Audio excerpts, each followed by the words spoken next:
के बाद आप तमाम लोगों का फिर एक बार स्वागत है। मैं हूं सलामत अली। आगे बढ़ते हैं देश और दुनिया की बात। अब बात करते हैं मुंबई की। आइए देखते हैं क्या कुछ हो रहा है मुंबई में।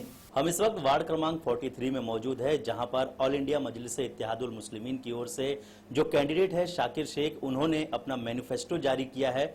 लोगों तक ये पर्चा जा रहा है जिसमें कई सारे वादे किए गए हैं, कई सारे इनके जो इरादे हैं वो इसमें पेश करने की कोशिश की गई है और अगले 5 साल वो क्या कुछ काम करेंगे उसके बारे में यहां पर ब्यौरा दिया गया है, जिसके बल पर शाकिर शेख जो है वो वोट मांगने वाले हैं। इसके अंदर क्या क्या चीजें हैं, किस तरह से उसे पूरा करने वाले हैं शाकिर शेख, हमारे साथ खुद वो मौजूद है। शाकिर जी, एजुकेशन पे फोकस किया गया है। एजुकेशन के लिए आपने बताया है कि जो है फ्री बस अरेंजमेंट जो है वो किया जाएगा और साथ ही साथ फीस जो है वो कम की जाएगी ट्यूशंस की। ये किस तरह से किया जाएगा? सर देखिए, ऐसा है कि हमारे बच्चे यहाँ पे एजुकेटेड नहीं है, इसलिए लिटरेसी का जो रेट है वो बहुत हाई है। हम लोग चाहते हैं कि हमारे बच्चे पढ़े लिखें और आईपीएस और आईएएस ऑफिसर्स की रैंक्स तक जाएं। और जैसे कि आपने कहा बस फैसिलिटी बीएमसी के द्वारा जो है बीएसटी से हम लोग अप्लाई करके एक रिक्वेस्ट करके बच्चों के लिए बस फैसिलिटी अवेल कर सकते हैं, जो कि आपने देखा होगा मुंबई में बहुत सी स्कूलों में हो रहा है। लेकिन यहाँ पे डिंडोशी, मलाड, पठानवाड़ी, संजय नगर, इस्लामपुरा वाले जैसे एरियाज में ये फैसिलिटी अवेलेबल नहीं है। तो हम चाहेंगे कि हम रिक्वेस्ट करके और हमारे अगर हम नुमाइंदे चुन के आते हैं तो डेफिनेटली हम लोग ये करने में कामयाब हो सकते हैं, बिकॉज ये ऑलरेडी फंक्शन है। या हमने ऐसा कुछ नहीं किया कि ये नई चीज़ है, ये ऑलरेडी फंक्शन हो रही है। आप विलेपार्ले में देख लीजिए, हो रही है। मैंने खुद देखा है, विलेपार्ले में म्यूनसिपल स्कूल है, उसमें हो रहा है। बीएससी खुद अपनी बसेस देती है, प्रोवाइड करती है, जाके बच्चों को छोड़ते पिकअप करते हैं और ड्रॉप करते हैं। सेकंड ऑप्शन जैसे बताया आपने कि ट्यूटोरियल्स का जो है ट्यूशंस दिए जाएंगे लो कॉस्ट में। तो लो कॉस्ट ऐसा है कि हमारे खुद ग्रुप जो है हमारा, उसमें खुद ही टीचर्स वगैरह मौजूद हैं हमारे साथ। हमारी एक टीम है जो एजुकेशन के ऊपर काम करती है, चाहे वो कंप्यूटर क्लासेस हो, चाहे वो ट्यूशन क्लासेस हो, चाहे वो ओकेजनली कोर्सेज हो एग्जाम्स के दौरान। अगर कोई बच्चों का अकाउंट्स में कोई प्रॉब्लम आ रही है तो वो आके यहाँ पे फ्री कोचिंग ले सकते हैं। बहुत सारी ऐसी सर्विसेज हम लोग ने पहले से देते आए, तो ये ऐसे कोई नई चीज़ इसमें नहीं है जो हमने कुछ इवेंट की है, ये हम लोग ऑलरेडी कर रहे हैं।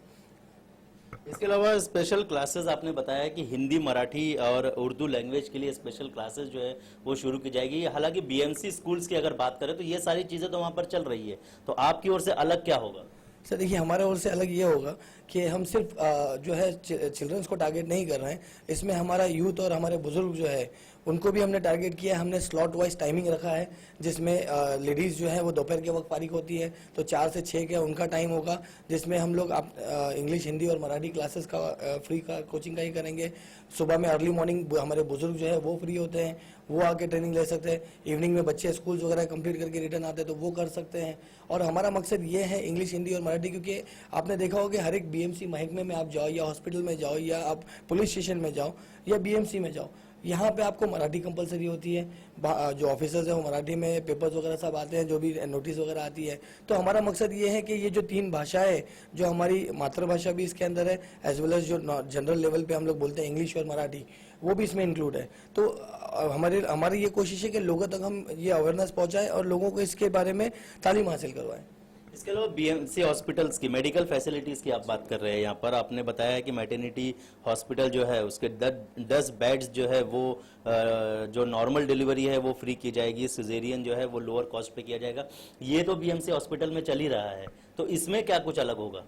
सर इसमें अलग ये होगा कि आप अगर सर्वे कर लें तो पठानवाड़ी, संजय नगर, इस्लामपुरा और जो डिंडोशी का एरिया है उसमें कहीं पे भी बड़ा बीएमसी हॉस्पिटल आप नहीं देख पाओगे, क्योंकि हमारे पहले जो कॉर्पोरेटर्स हैं या जो भी एमएलए एमपीज हैं उन्होंने ये सोचा ही नहीं कि ये साइड में इन चीज़ों की ज़रूरत है।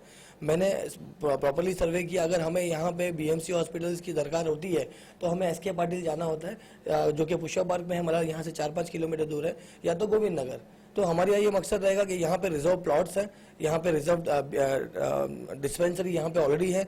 हम गवर्नमेंट से रिक्वेस्ट करेंगे, अगर हम नुमाइंदे चुन के आते हैं हमारे फंड से जो है वहाँ पे उसको 1+1 करेंगे, नीचे डिस्पेंसरी होगी, ऊपर 10 बेड्स का हम लोग जो है मैटरनिटी हॉस्पिटल ओपन कर सकते हैं। सर बहुत आसान है ये चीज़। इसके अलावा इंफ्रास्ट्रक्चर की बात करें तो इंफ्रास्ट्रक्चर के लिए आपने बताया है कि आप गार्डन बनाने वाले हैं और जॉगिंग पार्क बनाने वाले हैं, 4000 स्क्वायर फीट का कम्युनिटी हॉल बनाने वाले हैं।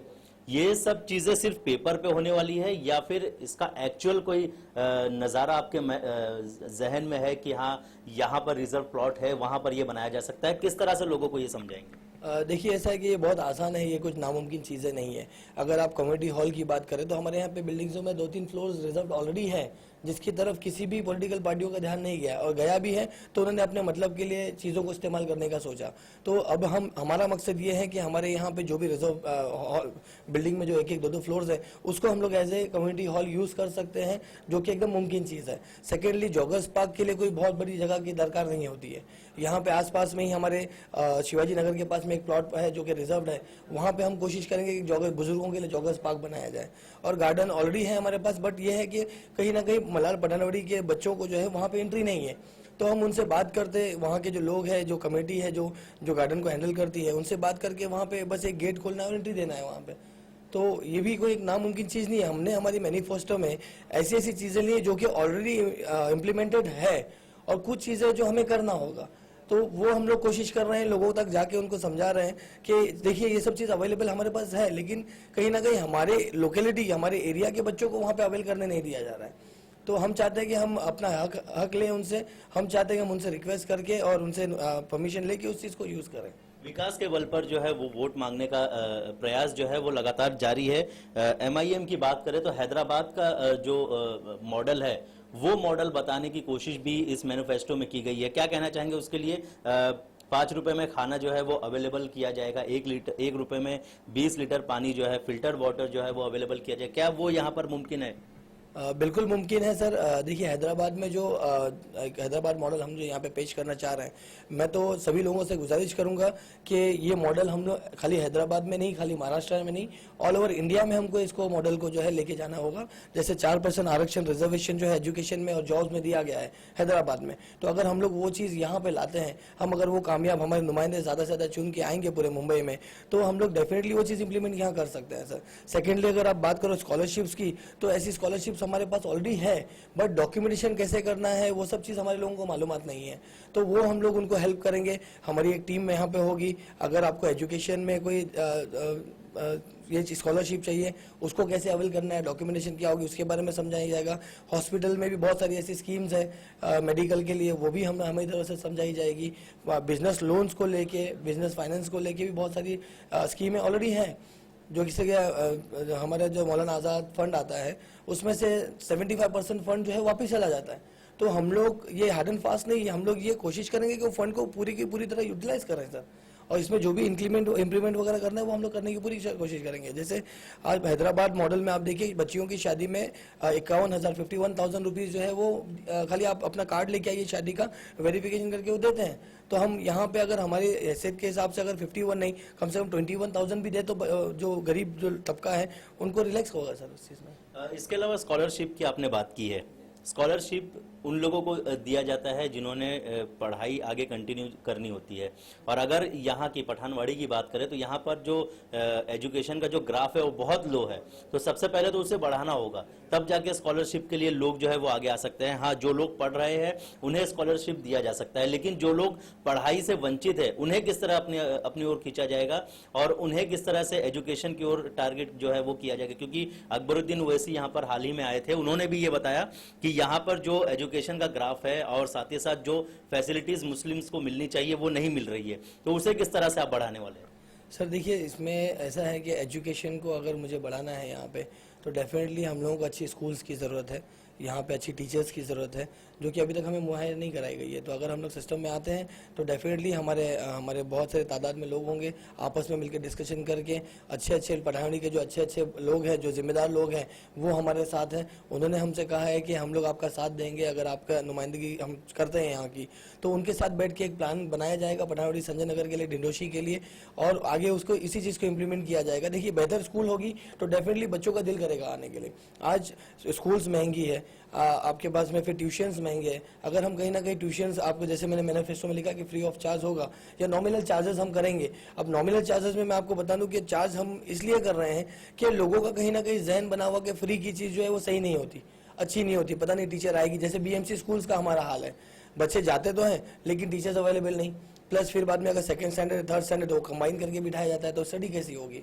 तो कहीं ना कहीं लोगों का जहन इस तरफ गया है कि फ्री की चीज़ अच्छी नहीं होती। तो हम लोग एक नॉमिनल चार्जेस उनसे कलेक्ट करेंगे, बच्चों को पढ़ाएंगे, और उसके बाद में जब बच्चा हमारे से रुखसती लेता है, एसएससी पास हो गया या जो भी है, या कभी कभी समझो उसका जहन बनता है कि ट्रांसफर हो रहा है कहीं पे भी, तो वो नॉमिनल अमाउंट उसको वापस कर दिया जाएगा। तो इस बेसिस पे हमने आगे अपनी सोच को रखा है, और सोच के साथ में बहुत से लोग जुड़े हुए हैं सर के जो चाहते हैं कि डेवलपमेंट हो, पठानवड़ी, संजय नगर, इस्लामपुरा, कोकनीपाड़ा का जो है वो डेवलपमेंट हो, यहाँ पे जो है एजुकेशन का रेट बढ़े, यहाँ पे डेवलपमेंट का रेट बढ़े, ये सब चीज़ों को लेके हम चल रहे हैं सर। इसके अलावा मैनिफेस्टो आपने जो है लोगों के बीच उतारा हुआ है, लोगों के मन में जो सवाल होंगे उसके भी जवाब आप लोगों की ओर से जो है वो दिए जा रहे हैं। जाते जाते लोगों से क्या कहना चाहेंगे? लोगों से यही कहना है कि मैक्सिमम वोट दें, वोट हमारा अधिकार है। हम हमेशा ही जब पोलिंग डे होता है तो या तो छुट्टी चले जाते हैं या घर पे आराम करते हैं, हम या तो मूवी चले जाते हैं, और पब्लिक लाइन के डर से जो है वो वोट नहीं देती। तो मैं ये कहना चाहूँगा कि प्लीज़ प्लीज़ प्लीज़ वोट कीजिए। हम जैसे पिक्चर की, मूवी की टिकट लेने के लिए लाइन लगाते हैं या राशन की लाइन लगाते हैं, तो एक दिन हम 2 घंटा अगर खाली वोट डालने लाइन लगाएंगे तो इसमें कोई ज़्यादा मुश्किल परेशानी वाली बात नहीं है। मैं सभी नौजवानों से और बुजुर्गों से रिक्वेस्ट करूँगा कि अपने घर से अपनी अहलियाओं को, अपनी बहन को, अपनी प्रधानशी माँ बहनों को बाहर निकालिए, वोट कीजिए, और वोट हमारा अधिकार है। हमारे परसेंटेज कम होने की वजह से हम अपने नुमाइंदे को कामयाब नहीं कर पाते हैं। अगर हमारा परसेंटेज बढ़ेगा वोटिंग का तो हम हमारे जो पसंदीदा नुमाइंदे हैं उसको चुन के ला सकते हैं। हमसे बात करने के लिए बहुत बहुत शुक्रिया। और साथ ही साथ शाकिर जी, ये जो मैनिफेस्टो है ये हम अपने पास रखेंगे, और आने वाले 6 महीने के बाद अगर जनता इन्हें मौका देती है तो ये मैनिफेस्टो फिर हम इनके पास लेकर आएंगे और देखेंगे कि क्या वाकई में इन्होंने जो वादा किया हुआ है वो पूरा कर पाएंगे। कैमरा पर्सन साहिल खान के साथ सलामत अली, समय राष्ट्र न्यूज, मुंबई।